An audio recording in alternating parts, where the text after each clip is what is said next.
Could the average person survive a zombie apocalypse? Could you survive? Every zombie universe has different types of Zeds, so in which universe do you actually live to tell the tale? Do you think you could survive Left 4 Dead? Resident Evil? What about Call of Duty Zombies? For this tier list, I'm judging these worlds by two things. First, how bad the infection gets on a global scale, meaning whether it spreads across the world or stays mostly contained. And secondly, how survivable that world would be for a normal person who gets dropped into it with no plot armor, no military training, and no perfect lore knowledge. Sorry, Leon. Now, I've broken these worlds down into 3 tiers in today's video, from the realistically survivable to the absolutely fucking hellscapes where humanity is cooked. So, let's take a look at your options. Tier 1. The you might actually make it category. Let's start easy. These are the worlds where you actually have a shot, assuming you don't have the survival instincts of a sunfish, are smart, can effectively adapt, and are lucky enough to avoid the dumbest people alive. The Walking Dead. Oh, you most definitely could survive the apocalypse if you were in The Walking Dead. The show went on for 11 seasons, had spin-offs, and while the world is built around a zombie outbreak, a lot of deaths come from the other humans. Obviously, a dead body trying to eat you is still a bad day, but compared to the other zombies on this list, walkers are slow, loud, predictable, and incredibly dumb.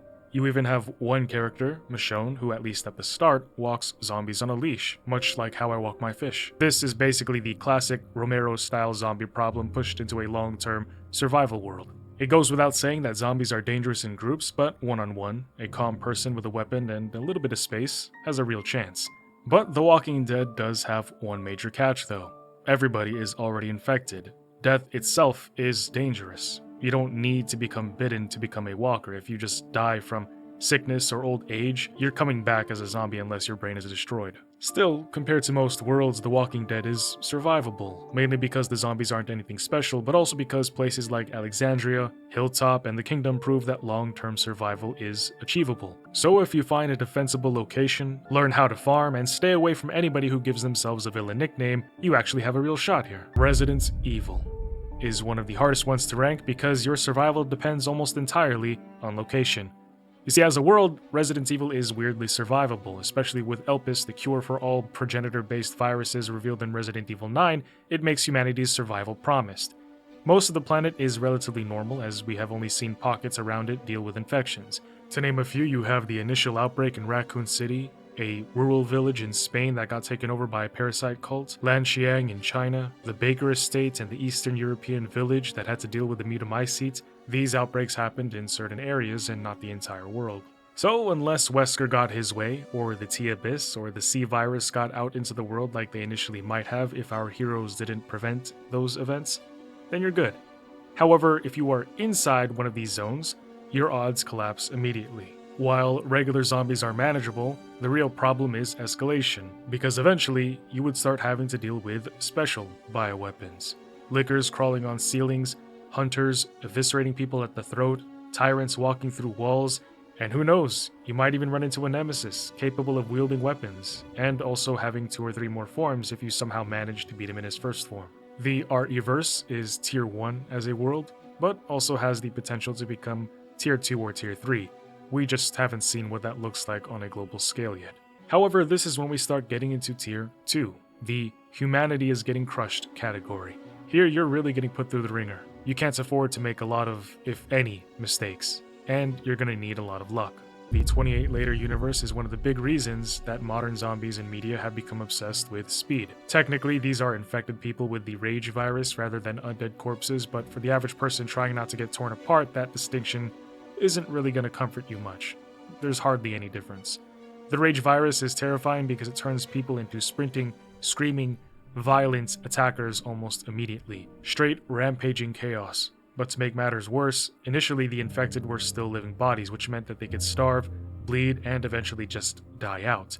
That provided some hope for humanity, but it's been 3 decades later. The virus has not simply disappeared, it's mutated, even producing new infected variants such as the Alpha type. So, the old hope that the infected would eventually burn themselves out just fizzles away.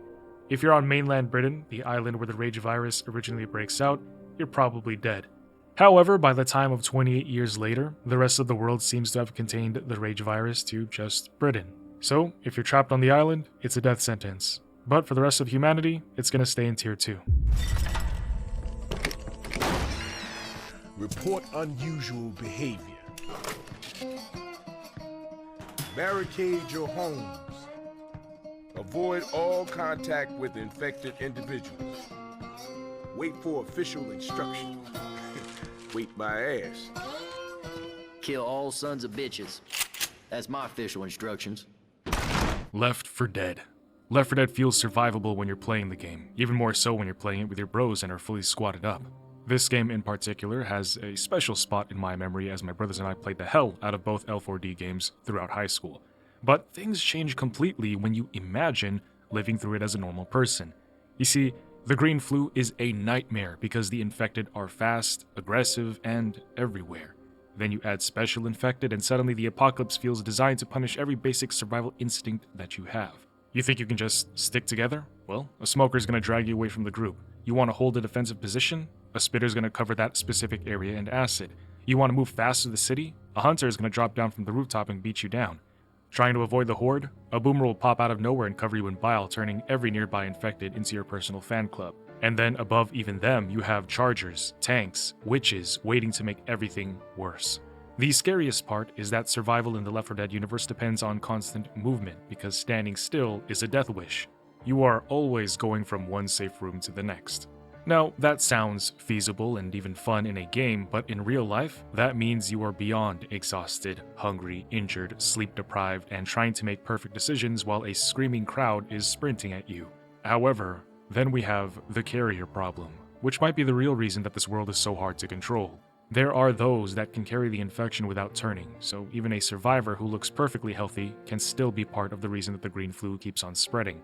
That makes every rescue, every evac zone, every military checkpoint, and every random group of survivors far more dangerous than they might initially seem. The infection will not always present itself with screaming and blood. For all this and more, Left 4 Dead is easily high tier 2. The green flu has devastated huge parts of the US, and it may have spread even further than that. However, the series never fully confirms that the entire world is permanently lost. The military still operates in some capacity, evacuations are still around, and people can survive in pockets even if those pockets are constantly being ripped, so for you, the average person caught in the middle of everything, Left 4 Dead's probably gonna feel like tier 3. But for humanity as a whole, currently it's tier 2. Again, we only know that North and South America is infected, but beyond that, who knows? And that's the only thing keeping me from saying it's tier 3, because planetary human extinction just can't be confirmed yet. Welcome to tier 3. Cooked. Medium rare.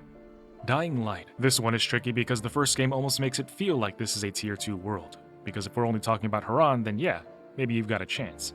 The infected are dangerous, but stick with and learn from the right group, and during the day you can move, climb, scavenge, plan routes, use rooftops, hide in safe zones, and protect yourself with UV light. You also have Antizin, a temporary suppressant for the infection. Haran is a nightmare, but it is still a quarantined nightmare, and if you're careful enough, a smart survivor can learn the city. But then the sun goes down, and suddenly that confidence does a full 180 into terror. When the light dies, it becomes one of the worst zombie worlds to be trapped in.